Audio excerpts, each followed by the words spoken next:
Assalamualaikum warahmatullahi wabarakatuh. Saya Muhammad Rasulullah Mimasa mengangkat materi di 2020109278. So hari ini saya akan menerangkan tentang saya punya penyelidikan akhir yang bertajuk tahap penerimaan penggunaan perkhidmatan bayar kemudian dalam kalangan mahasiswa. Poin yang pertama, kita akan pergi kepada pengenalan. Okey. Kaedah pembayaran dalam transaksi telah berubah mengikut peredaran teknologi semasa. Bermula dengan transaksi secara bersemuka sama ada tunai ataupun kredit, dan ianya berubah kepada transaksi tidak semuka pada waktu kini. Contoh dia ialah sekarang transaksi yang berlaku pada zaman kini ialah online banking, e-wallet dan lain-lainnya. So dari sini terkenallah iaitu pay later.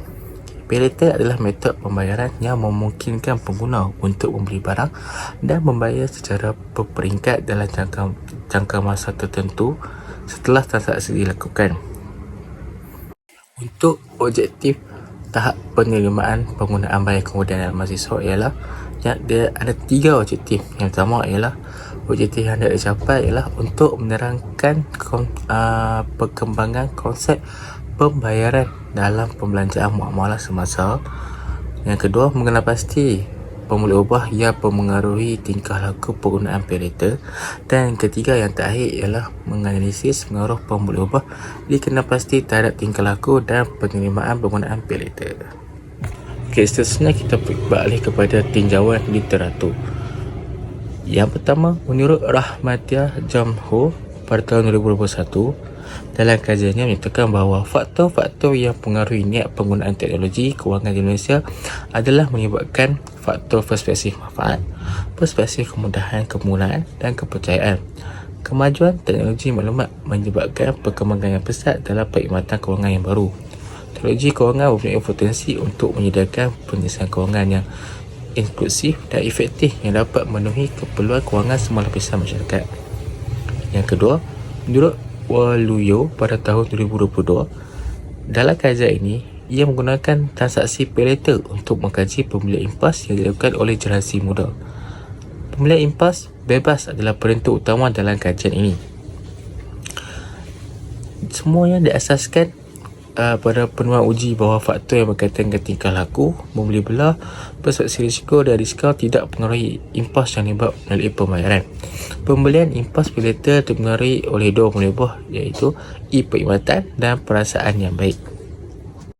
Dan untuk tinjauan literatur yang terakhir ialah menurut Putri Nailah pada tahun 2023. Dalam penyelidikannya bertujuan untuk memahami pengalaman dan perspektif pelajar mengenai penggunaan perkhidmatan pay later serta mengenal pasti faktor-faktor yang mendorong mahasiswa untuk menggunakan perkhidmatan ini.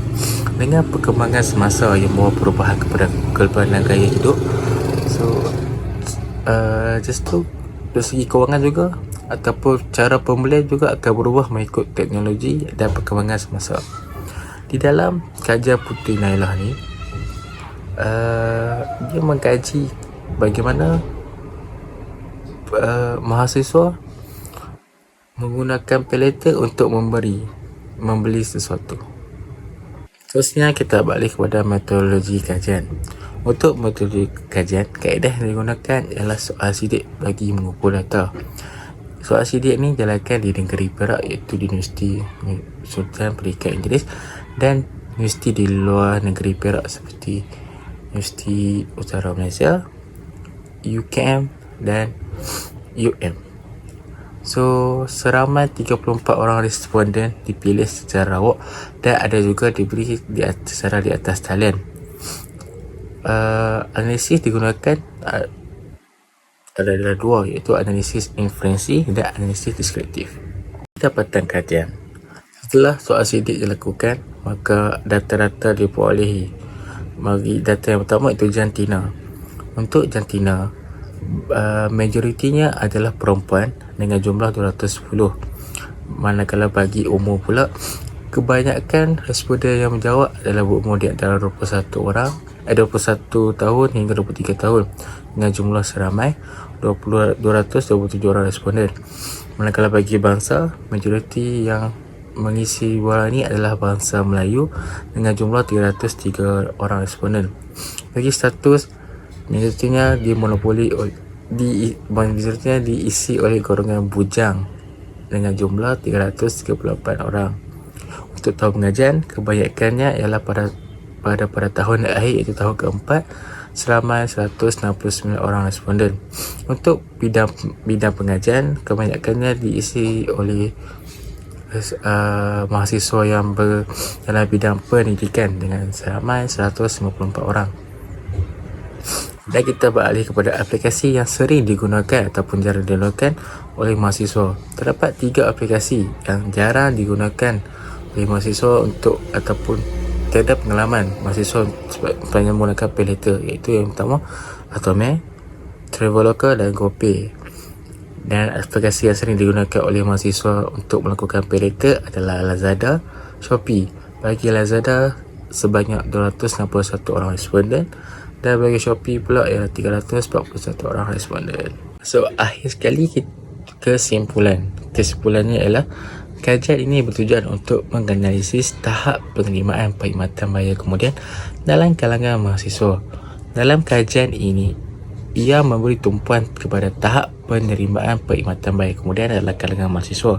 Oleh itu, hasil dapatan kajian telah dapat dikenal pasti berkaitan dengan 3 pemulik ubah kajian, iaitu sikap dan kelebihan dirasakan, norma subjektif dan kemudahan penggunaan, dan yang terakhir tingkah laku. Kawalan tingkah laku mempengaruhi tahap penerimaan perkhidmatan bayar kemudian dalam kalangan mahasiswa. Kajian ini juga dijalankan untuk menganalisis corak dan jenis profil responden, iaitu mahasiswa, berdasarkan data yang diperoleh pada bulan sidik yang diedarkan dan kekuatan yang diberikan, serta proses analisis mendapati bahawa kesemua pemulik ubah mempunyai hubungan yang positif dengan tahap penerimaan perkhidmatan bayar kemudian dalam kalangan mahasiswa.